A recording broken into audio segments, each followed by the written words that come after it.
Bonjour papa. Papa, tout le monde est au Tomboka, tout le monde est à Mbaketi, Mike Mukeba, Yawa, Nande Komeda, Kakolongo. Le problème est ça, Nini, le cas.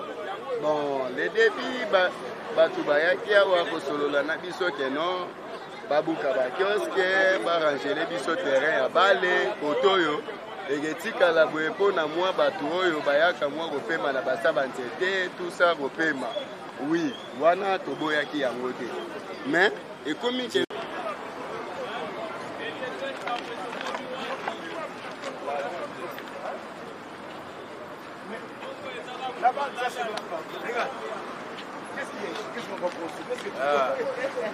flou.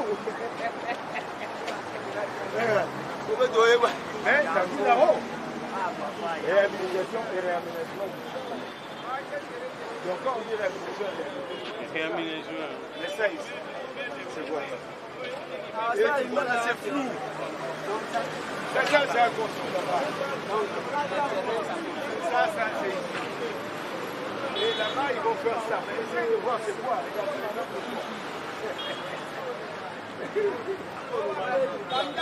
Et ça ressemble à quoi? À rien. Hein? À rien. Hein? Regarde. Où est-ce? C'est ça une maquette. Beaucoup d'un chien.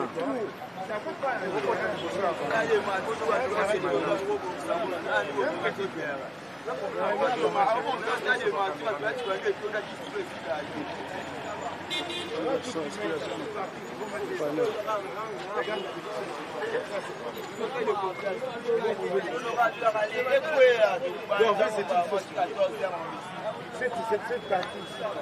On pouvait en aller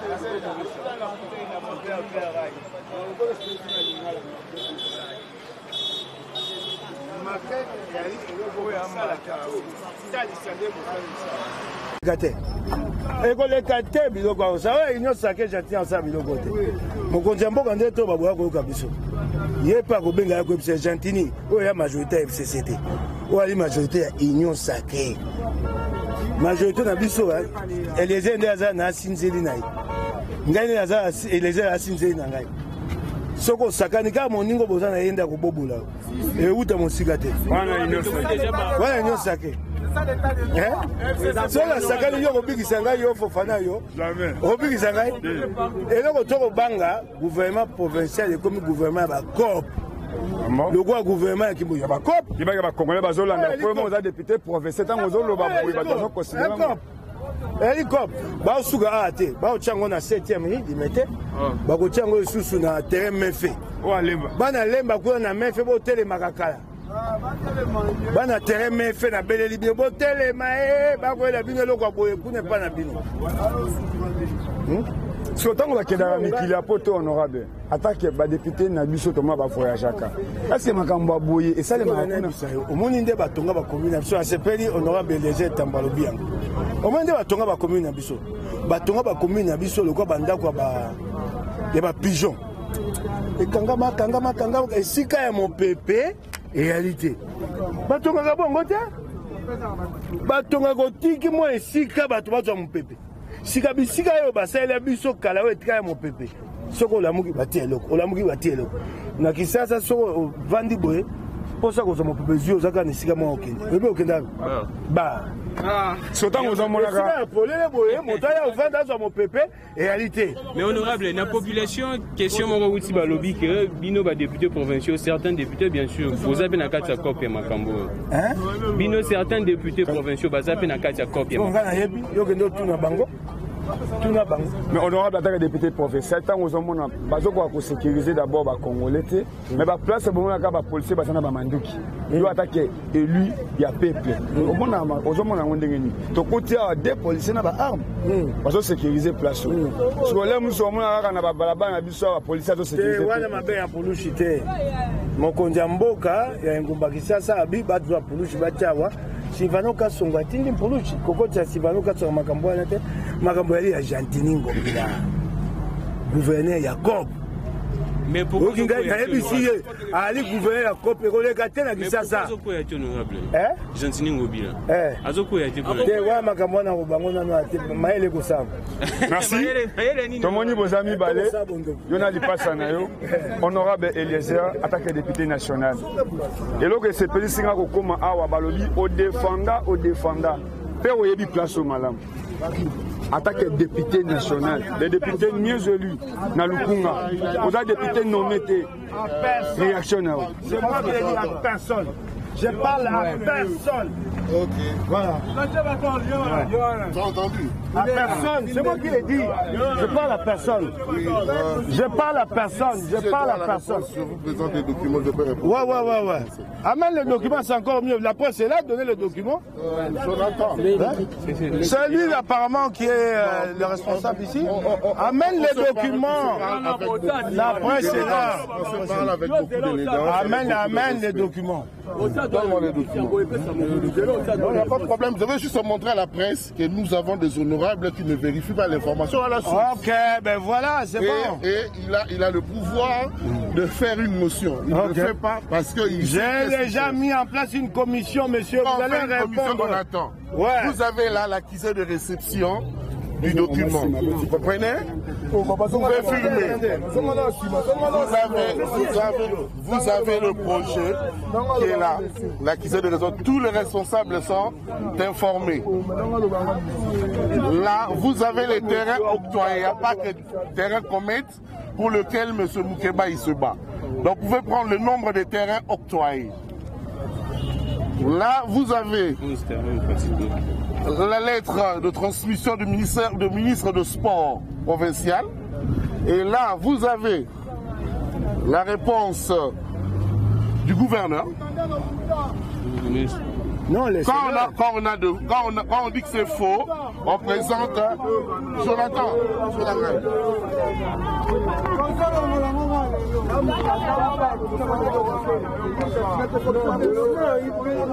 Et quelle est la signature pour sa signature à gouverneur? Comme lui connaît la vraie signature du gouverneur, il nous montrera le faux et le vrai. Merci. Monsieur Moukeba, je ne suis pas en procès. Attendez, vous connaissez la procédure. Vous connaissez la procédure. Merci. Non, je ne suis pas en procès contre vous. Non, vous n'avez pas le droit. Allez à l'hôtel. Allez à l'hôtel. Votre entreprise a déjà travaillé. A travaillé déjà. Monsieur, votre entreprise a déjà travaillé. Monsieur, attends, ça c'est terrible, ça vous avez vu? Oui. Attendez, monsieur, ça c'est terrible. Vous avez vu, il a amené les documents, il vous dit, il a dit telle lettre. Mais le plus important dans tous ces documents, c'est les contrats. Et voilà, il n'a pas montré les sociétés à Boïgoloba. Attends, tout n'a bango, il faut savoir ça, mon salaire, première activité ici. Comment l'État va donner? Dans le principe de passation des marchés, l'État n'accorde des marchés qu'à une... Oui, les contrats. Oui, l'État n'accorde un marché qu'à une entreprise qui a une expérience dans le domaine. Hein? C'est ça, c'est terrible, regarde. Il vient, il bandit, il laisse pas les documents. Hein? Et puis il m'amène quelqu'un au téléphone, Ndoundou. Qu'est-ce que j'ai à voir avec Ndoundou là? Je ne sais même pas ce qu'est Ndoundou. Regarde-moi ça, il amène d'abord, il fait du trafic de téléphone. Qu'est-ce que moi j'ai à voir? Moi je suis député, qu'est-ce que j'ai à voir? D'ailleurs, lui, il est élu au suffrage indirect. Qu'est-ce que j'ai à voir, moi? Hein? Regarde-moi ça. T'as le putain. Vous êtes là pour les terrains. Vous êtes là pour le peuple. Ça passera pas. On retourne là. Le gros dans la carte. Le gros dans la carte.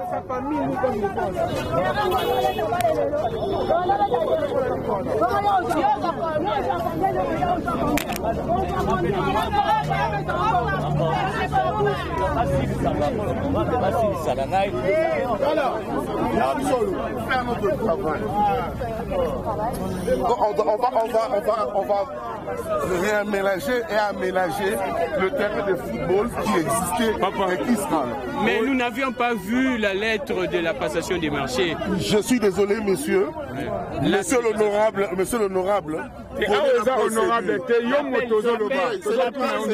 L'appel d'offres a été restreint ou bien élargi. S'il vous plaît. Il y a des gens qui sont mieux placés pour répondre à toutes ces questions. Mais selon la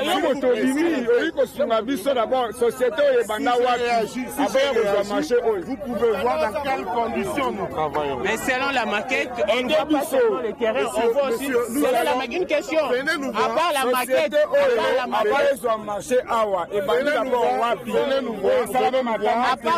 venez nous voir, la société va vous répondre. Dans la maquette, il n'y a pas que les terrains. Aux journalistes, on a dit que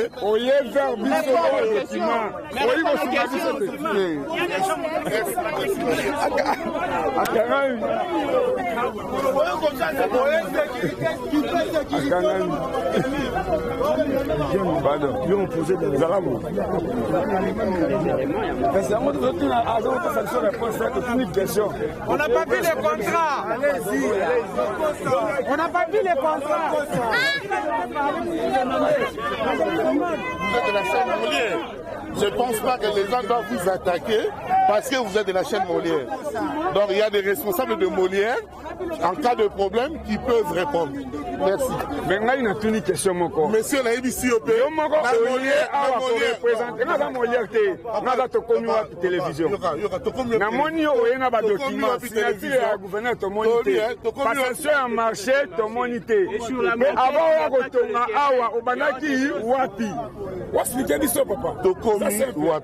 aux journalistes, je te signale que j'ai fait du facile.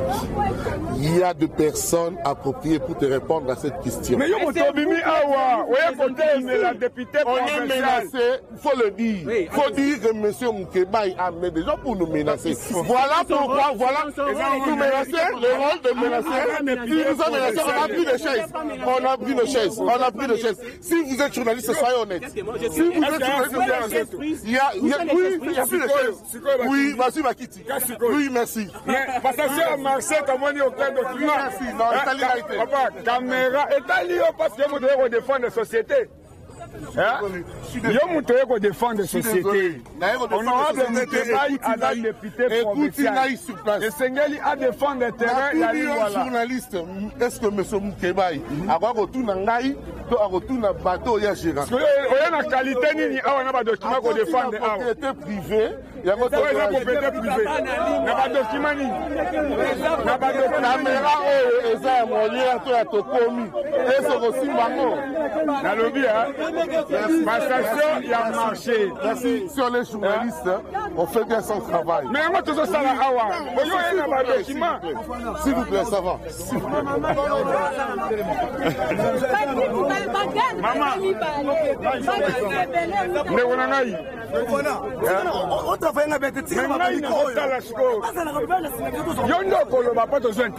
Elle est déjà là aujourd'hui.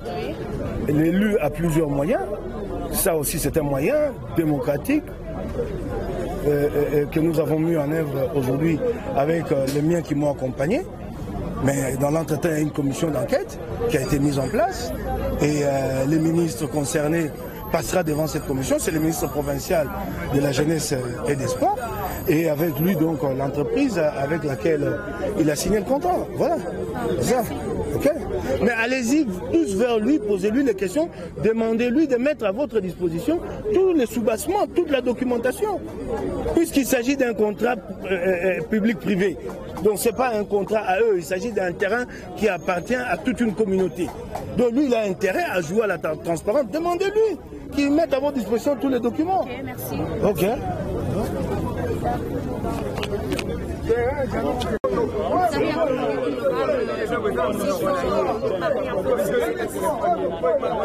Bon, en réalité, on a été interpellé, la population de Lingouala, via M. Honorable Mokebaï. Ils nous ont dit que M. Gentini continue à spolier la ville, et que ce soit la commune de Kinshasa, Lingouala, Lemba. Il est dans ce schéma diabolique, juste pour spolier la commune de Lingouala.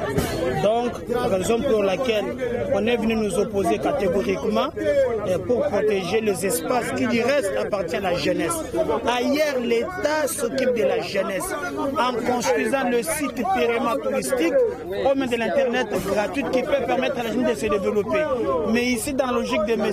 Ngobila, c'est de spolier. Si vous allez sur le boulevard Triomphal, vous avez vu qu'il est encore encerclé.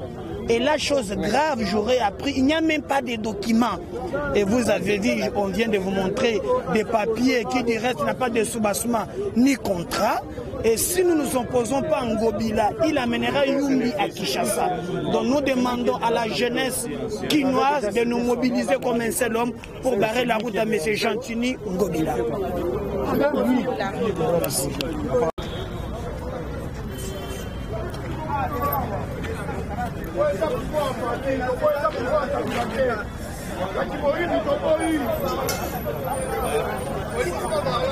Pouvoir Fati, et ça pouvoir Kabilate à Kimoribi, la hôtel qui était Nyamboka, Toligny en hôtel, Toboy. Moi, les moutons, Babesko, Bato Bayaka, Kotonga Bateblo, Mabeto, tous nos autres Tonganini. Si c'est quoi ça, c'est le rotation, ils sont maquettes à l'hôpital. Théo, la Nina Tomo, la Kalinga Kosabiso, de même pour Akata Banzete, à la station. Alors, tu as un ministre environnement. Pour y avoir un total de la banzete. Nature, c'était ça pour la santé de la vie à Moutou. Les soit vertement, tu as la ville à Kinshasa, surtout dans la ligne. Et ça va être comme météo. Au bisson, tu as un papa, un maman, tu vas dire que tu as un pépé. Et comme il y a 4 ans, tu as une station. Donc, tout le coup, il y a un bateau, on va souffrir pour la Moutou. Moko a bien naé. Pour la famille, mais bateau va souffrir. Alors, Gentini Ngobila, et là, tu as le banao. Pardon papa, pardon, Toboy Tokufa la lingua, la loi bombe sabatu, Nanyombi. Solo na Nyumbi, Solo Samo la lingua, et moi la Kenya, solo, mais quand on s'abonne pas dans la ville, on a bango. Pour un seul massa, c'est Betty, et ça le roi d'Oli Makamu, Vijana, nous avons coupé puis Bakani Batu. Il y a un tobi sotango, et t'as un homme où t'as coupé. Et qui ça bango balongo la bio on a bango pour Vijana ça les gars tolo bati mutaku fati moi doli marambio wana ko ko samala ya na prison ye ba pe ba sombe libino ba kaminya kitoko mi ma ba prison et ça na malili ba président au calamité na bino ba gouverneur surtout ba député na biso provincial to sengi boy biso na mutu to votera bino ba votera ba gouverneur en tout cas bon ça la tout bolongo la Gentini ngo parc des apembe mais ya biso ko nyonso zoken. Alors nous sommes descendus, honorable Mike, à Sengakinga, il y a Zaheli à Lingouala, à député provincial, et que ce qui s'est fait, son niveau de la province. Moi, je suis député national. Nalobi nae, parce que Batouba comprenne agate. Mandat yangai, mandat ya Mike Mukebai, mandat ya Bissonengo Monakawan, et ça mandat ya compétition. Parce que Batouba Tchana Mutuna Bamukake, dès que va voter Batou, Baké libère la soit Bakoufi. Il faut rester attentif. Qu'est-ce qu'on construit? Est-ce que bazo bongisa? Ceux qui bazo bongisa nini? Est-ce que nyonso bakoteka to kenenengo na place ya kocha mupepe? Exacte donc to kangisi banda ko na système oyo comme ya Kinshasa, lupango ya 20 sur 20, bazo katango 5 mètres, même parking. Exacte balabala muke. Nyonso muke yango to kitaki awa. Omoni na zongi kuna natala qu'est-ce qu'on fait pour avoir ne fût qu'une idée. Nanzela wana natuni honorable Mike, natuni na lobby qu'est-ce qu'on fait là-bas banane. À lobby il s'agit d'une société. Il y a une question. abordé par Médard, abordé par Mike, on va bengi passation des marchés. Biloko kangi saji kamere yango. Les gens ne comprennent pas. Ce n'est pas parce que kaka ojuimbongo te passation des marchés. Namakambo l'État, ozala o ndenge chef de l'État zawana. Ce n'est pas qu'à la mouki a du marché accordé bon yoko bana kotonga école boye okotonga te, ça ne se fait pas comme ça. Basa la appel d'offres.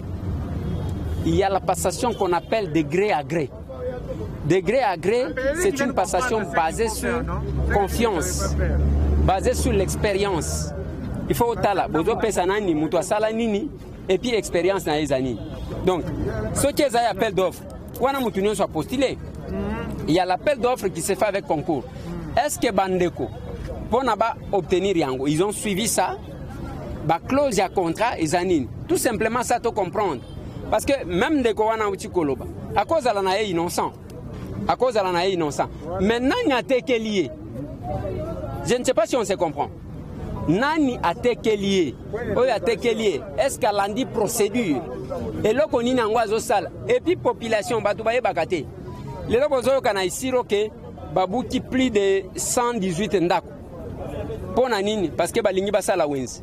L'État a décidé population enseigner que au moni ndako nenge telemia biso population to lingi bobukango bosa le biso stade normalement na ba pays normal ba kosala yango. J'ai trouvé à Dallas bazobuka et si kamoko boy côté à terrain coup pour que basala nzela parce que circulation ngoma qui compliqué. Donc ça s'est fait, c'est ce que nous sommes en train de faire. Il ne faut pas tous ala kana mboka ya bayangi. Mutu ala muki asali ya moni malamu kosala ou ala muki asali non. Les Alandais. S'il n'y avait pas un chef. Il a son père à la doigt.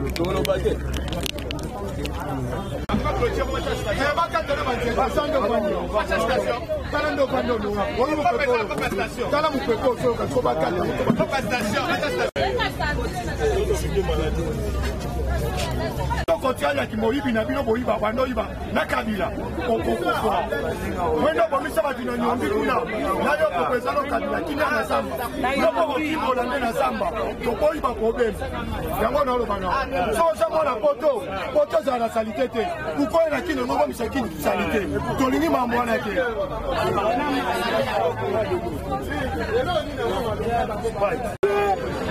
tous les 4 et 5 avenues, on va faire la concours, il y a danse, il y a la fille, la garçon, compétition, il y a la balle, il y a football et tout. Exactement, ambiance qu'on va faire. La 2012, ex-gouverneur, Ayena Batou, la Kati Banzete, Banzete. En tout cas, ils ont vraiment Mawama Kati. En tout cas, au télématique, au ex-président de la République, ils ont Papa Kabila, na Papa Kimbembe, je crois, et on les a dit Kimbembe, directeur et bureau, la président de la République. En tout cas, là, il faut vérifier le terrain, il y a la commune. En tout cas, la personne qui a raison, la personne qui population, peuple, banali voilà, la personne qui a raison, parce que terrain, on les a dit terrain à Kotongaté. S'il vous plaît, Papa Félix Tshisekedi, vous avez mis sur les Sika Oyo. Les ala bateau, balingi ba baby c'est la yo manga. Balingi ba baby c'est la yo manga Oyo. Parce que terrain Oyo c'est l'Obama qui même l'ex-président, notre Papa Kabila. À l'Oba qui on ne peut pas construire ici parce que les ali terrain moko espace vert. La terre m'a donné Oyo de Télemiawa. Ceux qui va danser, bazali régie des eaux bazali, bakoyi koya kosa l'expertise, bakomona kenase, baka de mer keneki. Ceux qui va tomber na terrain, oyo tokoza na problème. Ya courant na Kinshasa Mokimba, s'il vous plaît. Parce que notre papa ici, notre papa, connaît des gens là. Azala qui parmi bazali koto avec na terrain oyo. Voilà non niveau indépendance. Banindele va faire ça qui est titre préfère. Donc ça veut dire tu peux utiliser les terrains et non construire. Parce que Banindele va éviter que l'église qui va faire de mer, il y a courant. Et quand ici Bandal, oui, et n'a pas régi des eaux. N'a pas tu as régi des eaux. Et quand ici Bandal, Lingwala, tombé. N'a fait à terrain autour. Voilà pourquoi Todo Yakeba Tonga na terrain Oyo. Todo Senga na gouverneur de la ville de Kinshasa. Mais c'est chantier, s'il vous plaît. Aux amours na Kinshasa. Kinshasa yoka peuple na yo bazoloba ke tolingi kotonga na kati ya